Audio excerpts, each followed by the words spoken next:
hard. I really am. And I don't want you looking over my shoulder trying to see what my number is, my PIN number. And I'll be honest with you. I just don't trust any old ATM machines. Like, have you ever walked up to an ATM machine and you're like, nah, something about this machine just don't look legit. Think I'll pass.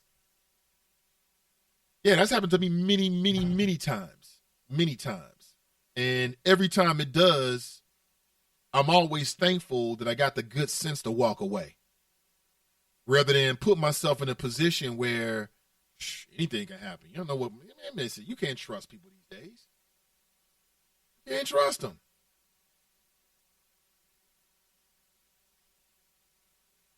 You have to be very, very careful where you swipe your debit card, what sites you go on, even when you're at home. You have to be very careful these days, because it seems like there's always someone trying to get what they didn't earn. They want to take it from you. John writes, welfare fraud doesn't hold a candle to the SSI fraud. I get that's Social Security insurance fraud. Yeah, that's huge. I hurt my back on the job. I can never work again. Send me $2,000 a month for the rest of my life. And from what I understand, people go to amazing lengths, going to doctors, wearing all kinds of stuff on their body, cast or whatever, to pass themselves off so they don't have to work. Is it that deep? Like I said, here is a clip of the Benghazi report. These are two Republican talking heads. They're so upset about Benghazi. They want us to hear what they have to say. So let's be respectful to the troops and spend some time listening about the Benghazi report. And after I play this clip, I want you to tell me whether you really give a damn or not, or whether you believe that this is something that should prevent anyone for giving a vote to Hillary Clinton. Check this out. With witnesses no other committee of Congress. After more than 100 witness interviews, including more than 80 with witnesses no other committee of Congress talked to, and tens of thousands of pages of documents, that is the single greatest impression that we are left with, that there are men and women who love this country enough and what it stands for and how it can inspire others to serve in dangerous places under dangerous circumstances. So I will respectfully ask my citizens to simply do this. Read the report. Read the report, and if you do read the report, I think what will become manifest to you is what has become manifest to us, which are two different images. The image on the one hand of what was happening in Benghazi during the relevant time period, and the image on the other hand of the decisions made and not made in Washington during that same time period. Nothing could have reached Benghazi because nothing was ever headed to Benghazi. No U.S. military asset was ever deployed to Benghazi despite the order of the Secretary of Defense at 7 o'clock that night. So Washington had access to real-time information, but yet somehow they thought the fighting had subsided. Washington had access to real-time information, but somehow they thought these fighters were going to evacuate, even without the remains of the ambassador, and without asking how is that evacuation supposed to be effectuated. How were you supposed to get from the annex to the Benghazi airport? Because it took you almost 3 hours to get from the airport to the annex. Who is supposed to take you? So those are the decisions being contemplated and discussed in Washington. And this mistaken belief that there was an evacuation that was imminent without asking the pretty fundamental question of how do you expect us to effectuate this evacuation? You can't begin to exercise the leadership you need to exercise if you don't understand what's happening on the ground. And if you choose to put political expediency and politics ahead of the men and women on the ground, for that, you'll have to answer to yourself. I find it morally reprehensible and behavior that if it was your son or your daughter or one of your family members or friends who were on the ground that night and you watched the actions in Washington, D.C., you'd have every right to be disgusted with the response from the senior American leaders. This was a failure at the most senior levels of our government, and one that I hope the recommendations this committee presents will help making sure that something like this never happens again. Well, I don't know about you, but I am bored to hell. I am bored to death with this Benghazi nonsense. And I'm hoping now that the Republicans have gotten the smoking gun that they're looking for and they can move on. I mean, the nerve of these guys to talk about political expediency or playing politics when they are doing that exactly. It's amazing. The Republicans are claiming that Hillary Clinton used Benghazi for political purposes, and that's exactly what they are doing during an election year.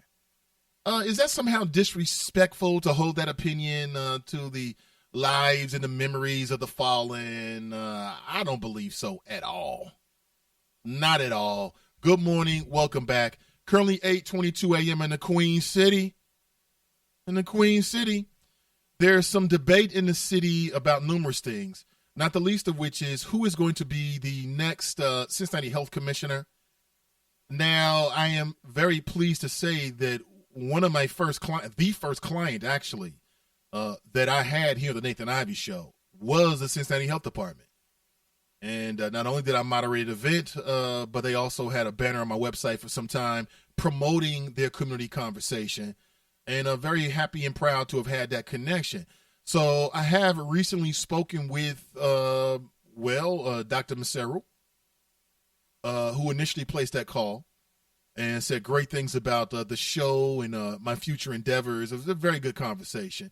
And, you know, the one thing I like about Dr. Maseru, when I said this when I was moderating the conversation in front of everyone, is that brother is not afraid to speak his mind. He's not afraid to say, you know what, I'm going to hold you accountable, and I appreciate that. That's refreshing in a very respectful kind of way. But then also with Dr. Odell Owens, who is the interim health commissioner. Now there's some debate back and forth about whether there's going to be a national search or if, and a lot of people are wondering, why doesn't Dr. Odell Owens, who appears to have all of the credentials, he's already in the position as an interim, why doesn't he just remain in that position and then the health department and or the city, wherever the money comes from, I believe it'll come from the health department, then the health department can save that money for other issues like outreach, trying to reach out to the community, and that was initially why they brought me in, to be a part of that, to reach out to the community, trying to get the word out about what's going on at the Cincinnati Health Department. Very, very interesting. I will keep my eyes on it. And if anything comes up, as information comes in, as a decision is being made, then I will share that with you. Very interesting. That's a very powerful and a very influential position. Very influential. And what I learned is that there are certain neighborhoods, and it's the same neighborhoods that really have some serious challenges ahead of them. That's all they are, challenges. And we will see. We will see. Again, I'm a little biased towards Cincinnatians. I mean, if you've got someone who's here already, who's already done the job to some degree, why not let them stay? I don't understand that. But again, you never know. Maybe they're looking for something different. Junior the Truth, good to see you, man. He writes, I've recently had 3 cards that were compromised. Be sure to monitor your accounts and transactions, family. Really? You had 3 cards, man? What the hell's going on? Carolyn writes, good morning, Chop Shop. Channel 5 will be doing a special tomorrow at 6 o'clock on these credit card scammers. That's right. I mean, we work too damn hard for our money to give it away to somebody.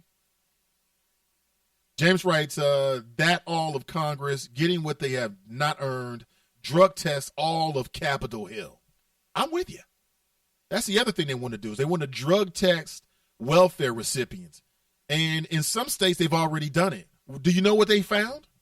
What they found is that as a group, welfare recipients are less likely to be on drugs, to be called, with something in their system than are certain other groups of folks. I mean, there was a perception that they were going to get, 30, 40%? All these young black mothers is smoking weed and doing dope with their boyfriends, their gangster, gangbanger boyfriends who are living with them, selling dope out the apartment, right? And what they found was nothing further from the truth. I don't think you should drug test. If you're going to drug test welfare recipients, then drug test anyone who gets public dollars. Anyone. Corporate welfare, grants. Yeah, anyone. I mean, you got folks out there that have gotten public money to go to college. Should they be drug tested? You tell me. Dale writes, my credit card was compromised once, but at an unusual place. I was paying a speeding ticket at Forest Park City Building. I paid with my debit card, and the next day I go to check my account, and money was taken out my account using my debit card. Someone purchased outrageous stuff from overseas. The only place I used my card was at Forest Park Municipal Building. Well, what that tells me, and people do this, is that they are looking for credit card numbers. They probably got a hold of yours and passed it along to a friend. That's big business. I mean, you can make a lot of money if you can get somebody's credit card information, their account information, and then push it along to people who know how to get access to it and get money out of it. That's a hustle right there, man. That is a hustle. It's happening every day. Every day I'm hustling. Every day it's happening. Watch yourselves. Watch yourselves out there. What else must we discuss? Oh, that's right. Abortion. We must discuss abortion, which is always a very difficult conversation.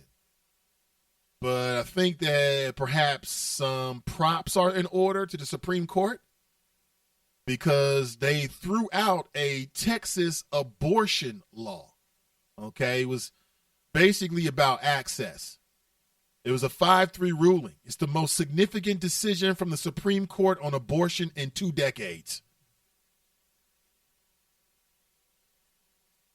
And could serve to deter other states from passing so-called clinic shutdown laws. Now, why would you want to shut down a clinic where women are receiving services? They tried to do that here in the state of Ohio, not too far from where I'm broadcasting, in the city of Cincinnati, in the Mount Auburn area. You've got a clinic over there, and one of the many things that they do, is just one of many, is they give women access to that procedure, an abortion. Now, check it. I don't think that women should be shamed for that. Quite honestly, I think that's a very difficult decision. And on some cases, with certain women in certain circumstances, it may be the right decision for them and their lifestyle. That's other people's viewpoint about religion and other people's viewpoints about when they believe life begins. For some people, life begins at conception. For some people, life begins when you're born. For some people, it begins at 2 months or 3 months. I mean, everybody has their own opinion about it. What I will say is we need these facilities for women who have no other alternative. They are not prepared to be mothers. On some levels, and this might sound macabre to you, but it might even be more humane to have an abortion rather than bring a child into a world that is unwanted, bring a child into the world that, from a person who is immature, from a person who financially and in no way do they feel as if they're going to be able to financially take care of a child. What are they supposed to do? And shame on all these pro-abortion folks out there that want to force a woman to have a child. And then when she has a child, you don't want to give her any support. You don't believe in a preschool promise. You don't believe in welfare. You want to force a woman off of welfare fast as possible. But yet you care about children so much. They don't believe in a social safety net, but they don't believe in abortion. Where does that leave you? To have a child and struggle? To change your life? Because of somebody else's viewpoint? I believe in a woman's right to choose. I do. And I also believe in the fact that there's a lot of people need to stay out of other women's fallopian tubes. You got these middle-aged and sometimes older white males, men, up in Congress, in the General Assembly in Ohio, and they keep saying that they want a free country. They want a country where the government is not telling you what to do and the government is not telling you who to be and how to be. This is what they say anyway. What they say. But in reality, as long as the government is intruding into your life for reasons that they feel righteous, they're all for it. Oh, we don't want We don't want no damn Obamacare telling me what kind of doctor I'm going to get and how much I'm going to pay. Oh, don't try to put my